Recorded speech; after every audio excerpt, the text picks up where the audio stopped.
Hey everyone, it's Imran from Options Insight back with another macro options spotlight. Go flip!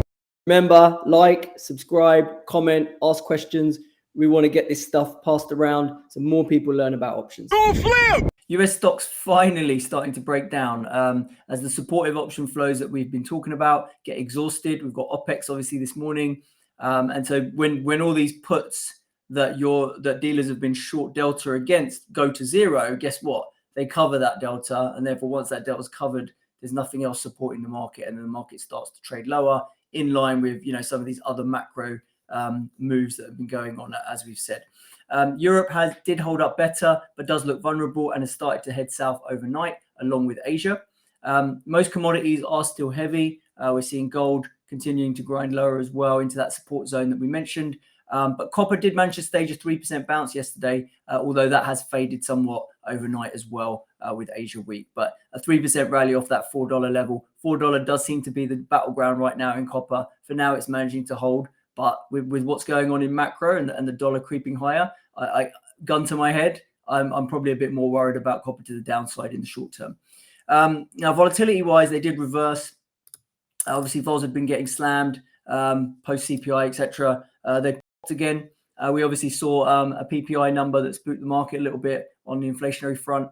So vols catching a bid there. European vols lagging, but Europe didn't really do a whole lot yesterday. But they have started to catch up as well overnight. Commodity-wise, it was a mixed bag.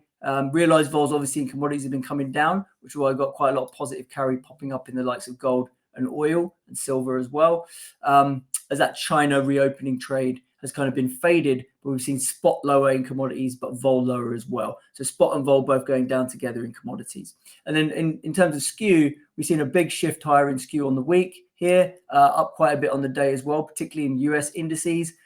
Does suggest some more fragility building to the downside as investors might be less likely to sell back protection quickly like they did last year because they've got longer the market, right? So last year, remember, they were underweight. Even if they thought the market was going to go down and they bought puts, they were pretty quick to monetize and sell those puts. We kind of feel as people have added length back to the market this year, they might be less inclined to sell out that protection so quickly.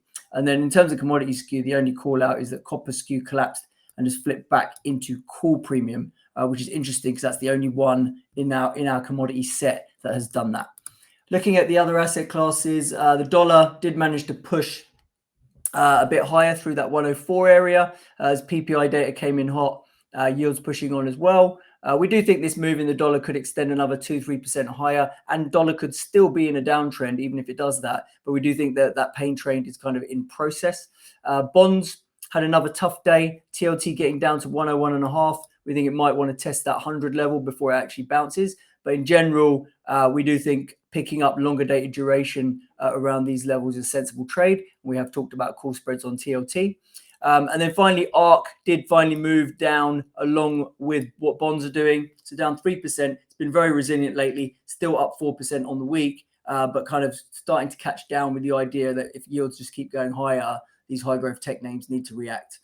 Volatility wise in FX, we are seeing it come down, grinding lower, seeing lots of positive carry all over the place in FX and also in bonds. So that's going to keep a bit of pressure on volatility. And then in terms of sectors, the only thing in negative carry and moving to justify its vol is XLE right now, whereas everything else is still in the green. Okay, moving on to the charts that we've been looking at. Obviously, PPI came in at 0.7 month on month, which kind of helped yields push higher. Those 10-year US yields approaching that key 4% level.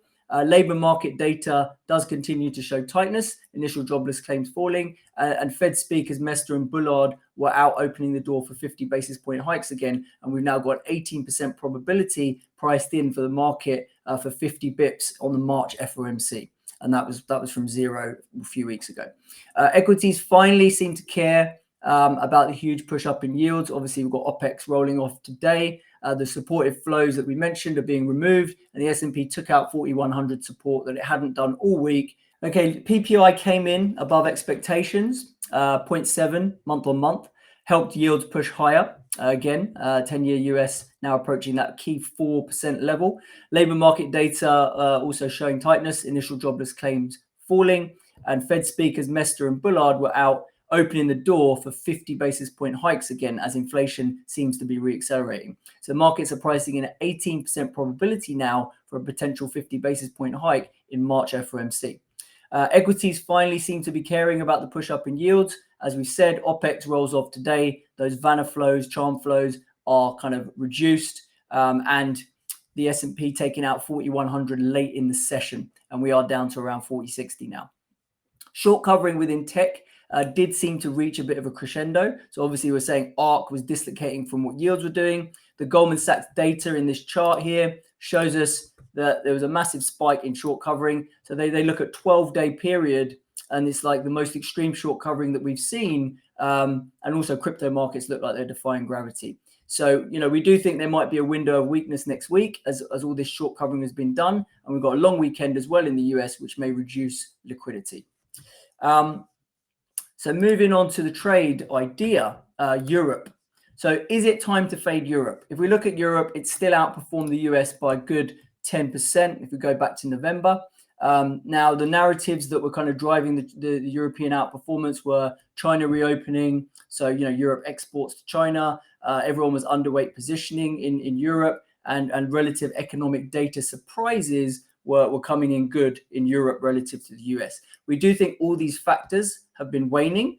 Whereas the Euro stocks is still pretty much near its highs. So we think European stocks are vulnerable to a catch down trade as these other macro variables are turning more bearish lately. So the question is, if Europe is kind of on the precipice of a move down, what's the trade?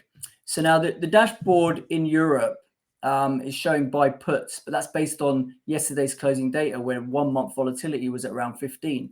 So that was quite a bit cheaper than it is now. It's popped about 2 vols because the market is a bit lower. So we do think buying put spreads is probably going to be more prudent. All right, that's it for today, and I'll catch you all next week. Thanks.